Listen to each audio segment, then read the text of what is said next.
Hey everybody, it's PartyElite, and today we're taking another look at the Great War Western Front, the upcoming World War I strategy game by the folks over at Petroglyph Games that's slated for release in just a couple months now.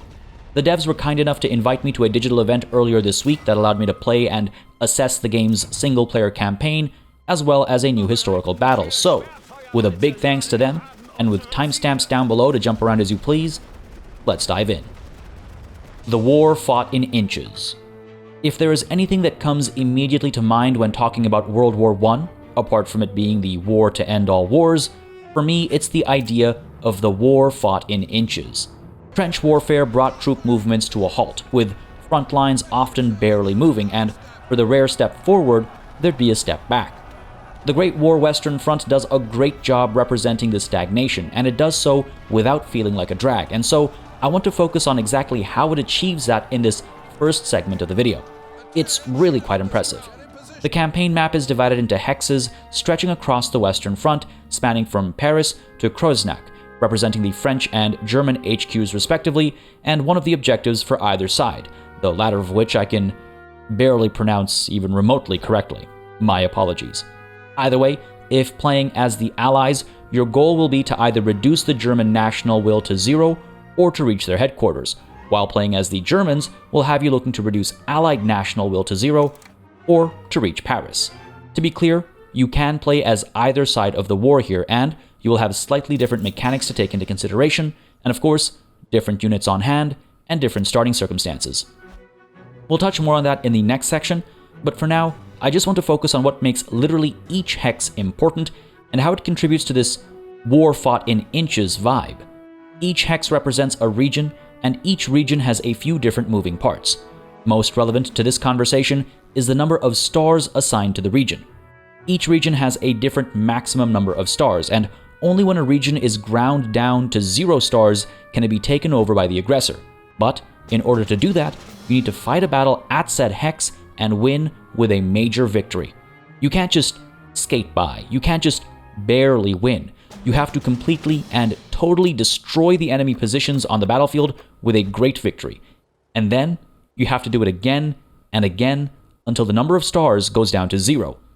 But if a turn goes by where you don't attack that hex, it'll regain a star, and that makes it harder to push through.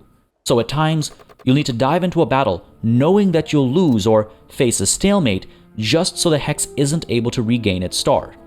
It feels real in so many ways, applying pressure just for the sake of applying pressure, caring not for the cost in lives, focused entirely on just keeping the pressure alive so you can maybe punch through. You'll notice that some regions have a lower maximum number of stars than others, and this means they might be easier to break through, but it also means they're more likely to be well defended.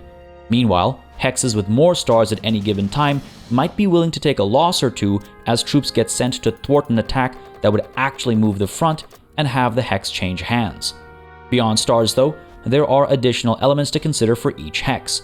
Morale, for example, is determined by local events, the provision of care packages, the availability of canteens, and each consecutive battle in a single turn, regardless of its outcome, stacks a debuff to morale on the hex.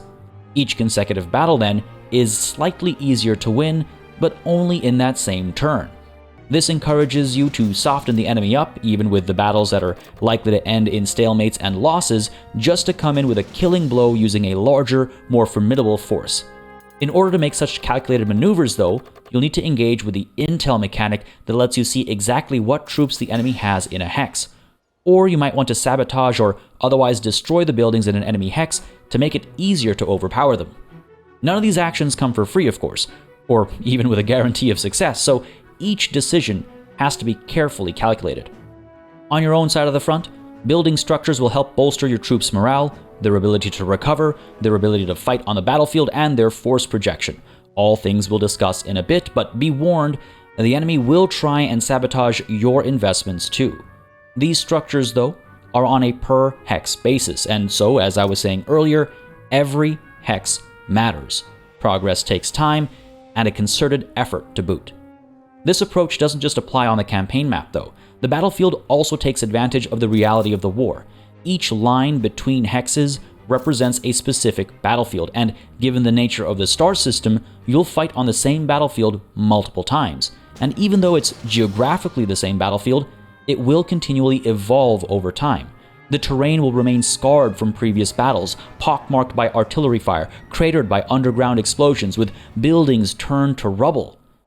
But also with trenches from prior battles still in place for use without added investment. How cool is that? Every time a battle starts, the first order of business is to figure out where your trenches are, but you have to invest supplies into digging them.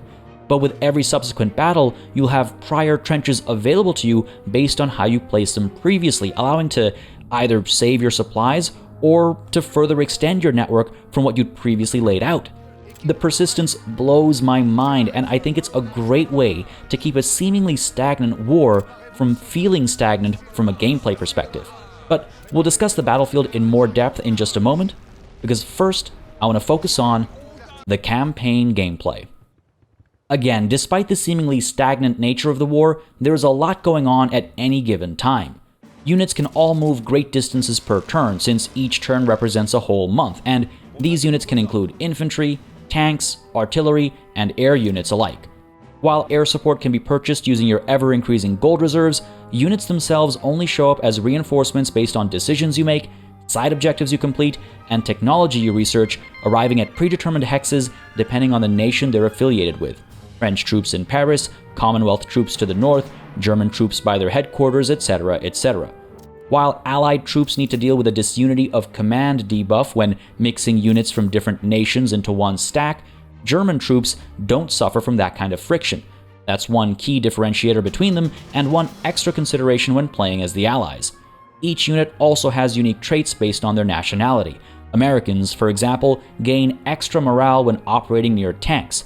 Indian infantry don't fight as well in French climates, so on and so forth. You'll want to move them accordingly, ensuring you take advantage of buffs and avoid debuffs where possible, although at times you'll simply have to deal with less than ideal circumstances. This is war after all. Now, even though units can move great distances each turn, they can't attack on the same turn they've moved, though they are able to defend. This means you can't just blitzkrieg through a weak spot. That kind of tactic is at least a couple of decades away at this point. Apart from simply moving units around on the campaign map, though, you'll be engaging in the aforementioned side objectives, you'll be deciding what to do for certain major decisions, and you'll be suffering the consequences of progress. Random events might help or hinder your campaign, and unlocking certain technologies or making progress or coming to a standstill might do the same. Beyond that, you'll have the choice to build one of 6 structures at 3 different levels each for each of your hexes, as your technological advancements allow, each of them providing a different set of benefits. You've got airfields that increase the amount of supply your aircrafts provide to any battle happening on that hex, while also cheapening the replenishment costs post-battle for aircraft specifically. You've got field hospitals to help troops recover more quickly and more cheaply, while also reducing damage to your national will as a result of casualties during battle. You've got mechanics garages to increase the supply provided by tanks and to cheapen their replenishment as well. Canteens can help increase morale in the region while also reducing the cost of supplying care packages that further boost morale when available. And then there's agent housing that can make it cheaper to pull off agent actions like spying, sabotaging, etc., etc. And finally, there's the supply depot that allows you to provide a portion of your global supply to battles that are happening on that hex on top of the supplies generated by the troops actually posted in that hex. Supplies are crucial on the battlefield, as we'll discuss in a moment. Another crucial element are the conditions in the region too. As the months go by, you'll go from season to season, and as you go from season to season, you'll see rain, snow, and sunshine alike. And while heavy snowfall can slow troops down, heavy rain can ground air support, and anything but sunshine can reduce visibility, while muddy conditions can slow troops down to a crawl, making it that much harder to traverse no man's land. I wouldn't be surprised if there are more conditions that I didn't get to see or experience during my time with the campaign, but it's great to see that weather conditions and seasons actually matter for a war that spans such a long period of time. The tech tree that I've alluded to a couple of times already is also quite a beast. Divided into multiple categories that intersect every once in a while, though the tree is visually the same for both sides of the war, it offers different results in certain circumstances. such as which tanks become available to either side when you get to the right tech. Every passing turn, you'll see the research points accumulate, and they can be spent to immediately unlock anything available on the tree, though sometimes you'll want to save up to unlock a technology that requires more than 1 point to acquire. Either way, the tech tree includes everything from buffs for your troops to access to additional spy actions to access to higher tier buildings and troops alike.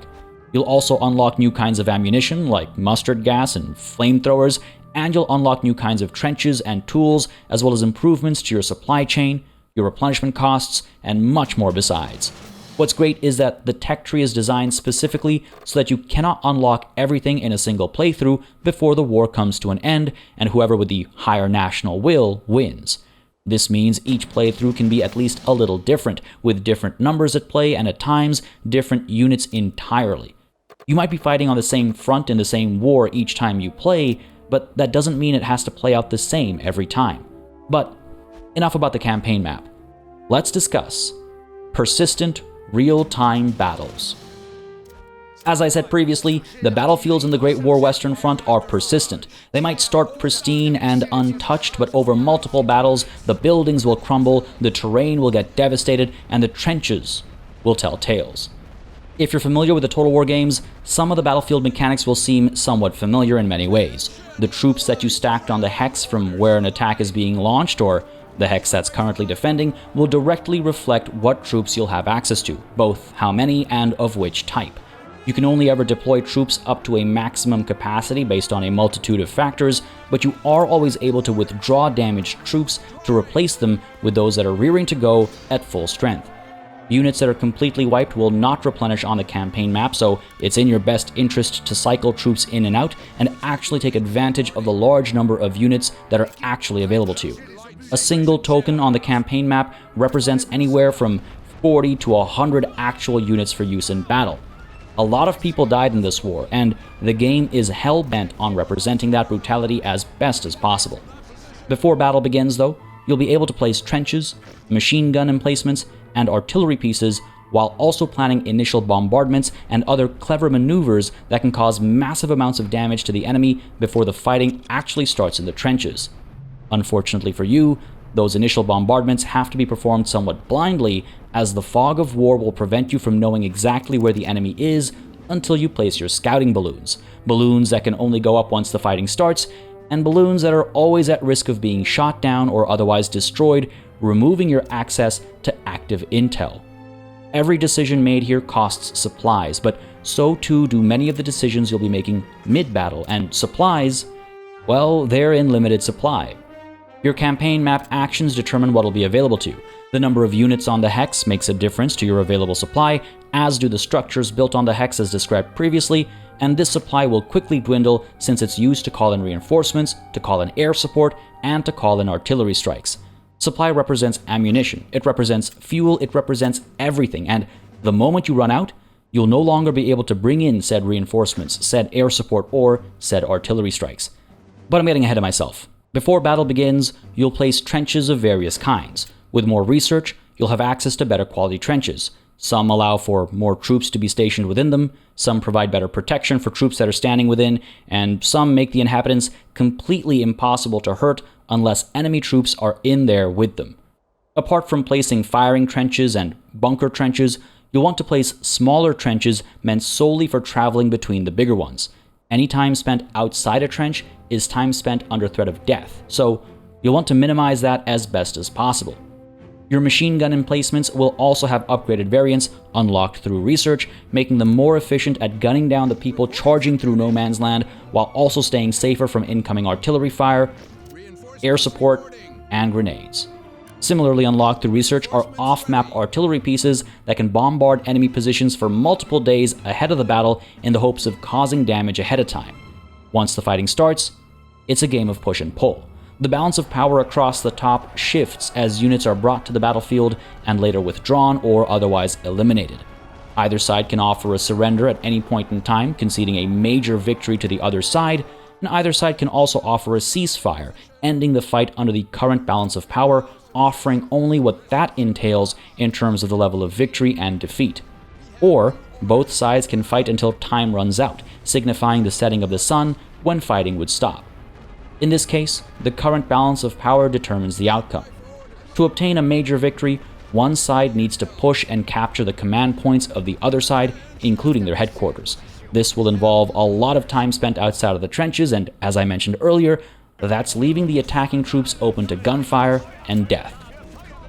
To counter that, you'll bring in aircraft to bombard enemy positions, you'll use your big guns to provide rolling barrages that your charging troops can hide behind, or you'll use those same big guns to strike at enemy positions, stunning them, preventing them from firing at your troops as they advance because the enemy that's being bombarded is ducking for cover.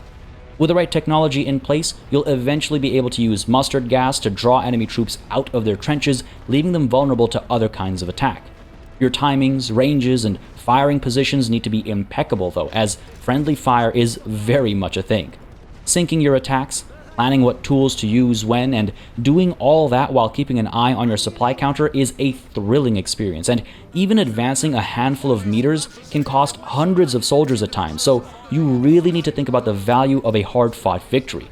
Will you be able to hold on to your hex on the campaign map with the losses you're taking? Will you be able to keep applying pressure to the enemy hex that you're attacking? It's great stuff that has you constantly weighing the value of surrender, even when the odds are tilted slightly in your favor, and I just thought that was particularly impressive. Battles can be quite long, and even those that are likely to end in defeat are worth fighting, as national will is always at stake, and the hit to it is determined by the number of casualties on either side, as well as the overall degree of victory or loss. Conceding defeat might save lives and thus save gold reserves you'd otherwise have spent on replenishment, and on the flip side, auto-resolving might give you worse results than you'd be able to pull off yourself, digging deeper into said gold reserves and your national will alike. I'm a fan of all the elements that factor into measuring who won the battle and to what degree, from victories in trench melees to the conquest of control points and command trenches to the destruction of weapon emplacements and the elimination of enemy troops. Again, that's why withdrawing damaged troops before they surrender or die is so important. Battles here are intense, loud, and above all, different from anything else I've played.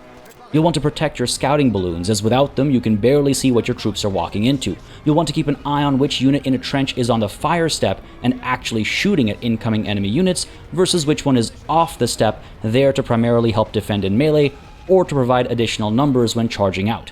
What other game has these mechanics? What other setting would allow for these kinds of toys to play with? A job well done by the developers, creating an experience that is unique to the setting and a ton of fun to engage with. Historical battles operate separately from the intertwined campaign and battle mechanics, using many of the same systems, but applying them to objective-driven scenarios where the flow of battle is specifically scripted with events and opportunities to make decisions. The second Battle of Passchendaele was a lot of fun to play, and you can see my video on it linked in the description and pinned comment down below, but the Somme historical battle from this session was just not as compelling, unfortunately. I think they saw how much of a challenge Passchendaele was for the average player, and went overboard with making this historical battle far too easy, but hopefully they'll find a sweet spot before the game actually releases. Truth be told, with all that said, I'm going to be spending most of my time playing the campaign and its battles instead anyway. They're feeling absolutely top-notch. The Great War Western Front is looking like a challenging World War I game, and though it's premature to say so, it definitely feels like it might be the definitive one for some time to come. I had such a blast playing the game, and even when I was struggling to see success, I was enjoying the challenge. If you want to keep up with the game or others like it, don't hesitate to subscribe to the channel, and if you enjoyed this video, don't hesitate to hit the like button down below. Questions or thoughts? Share them in the comments, and I'll answer all that I can. As always, a massive thanks goes out to all of the channel members and patrons who've been supporting the channel on a monthly basis. They'll keep us alive and running smoothly. And of course, a big old thanks goes out to each and every one of you for watching. Until next time, cheers.